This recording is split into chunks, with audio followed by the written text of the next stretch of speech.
Hello అండి. Welcome back to our channel GSR vlogs and recipes. మీరు ఎప్పుడైనా సొరకాయతో ఇలా కర్రీ చేసుకున్నారో లేదో కామెంట్ చేయండి. చేసుకోకపోయింటే మాత్రం తప్పకుండా ట్రై చేయండి. ఒక్కసారి చేశారంటే మళ్ళీ మళ్ళీ సొరకాయతో ఇలాగే చేసుకుంటూ ఉంటారు. దీనికోసం అయితే నేను సొరకాయని ఇలా సన్నగా కట్ చేసి పక్కన పెట్టేసుకున్నాను.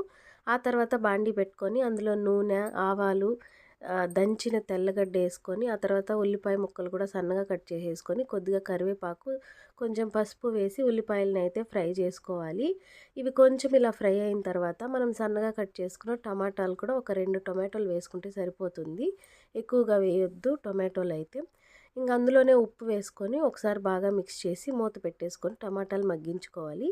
ఇలా కొంచెం ఫ్రై అయ్యాయి కదా టొమాటోలు. ఈ టైంలో అయితే మనము సన్నగా కట్ చేసుకున్న లేతగా ఉండే సొరకాయ ముక్కలను అయితే వేసేసుకోవాలి.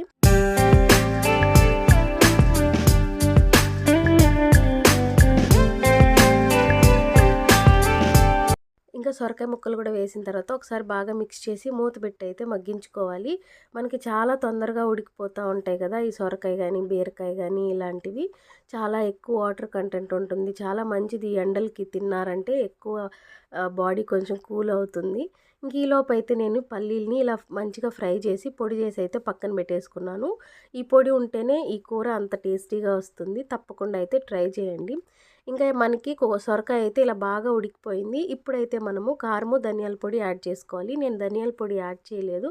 మీరు కావాలంటే యాడ్ చేసుకోవచ్చు. ఇంకొకసారి బాగా మిక్స్ చేసేసుకొని మూత పెట్టి ఈ కారం అంతా పట్టే వరకు అలా కొంతసేపు అయితే వదిలేసేయండి.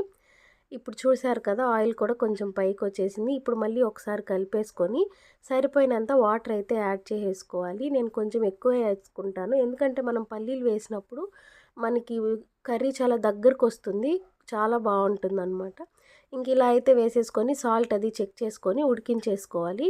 ఇలా మనకి బాగా దగ్గరకు వచ్చేసింది కూర కూడా. ఇప్పుడైతే మనం ముందుగా పొడి చేసి పెట్టుకున్న పొడి కూడా వేసేసుకొని ఒకసారి అయితే కలిపేసుకోవాలి. ఇదైతే మరీ ఎక్కువ మెత్తగా పొడి చేసుకోకండి. మరి మనకి కూర తినేటప్పుడు అతుక్కునేసినట్లు అయిపోతుంది.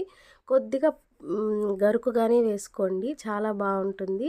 ఇలా వేసేసిన తర్వాత ఒక 2-3 నిమిషాలు మూత పెట్టి అలా కుక్ చేసుకుంటే సరిపోతుంది.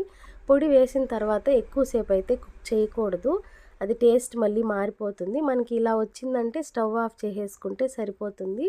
నేనైతే ఇప్పుడు కొద్దిగా కొత్తిమీర చల్లేసుకొని స్టవ్ అయితే ఆఫ్ చేసేసుకుంటున్నాను. మా వైపు అయితే ఈ కూరని సొరకాయ తీగూర అంటారు. మీరేమంటారో కామెంట్ చేసేసి వీడియో నచ్చితే please do like, share, comment and subscribe to my channel. తప్పకుండా ట్రై చేయండి.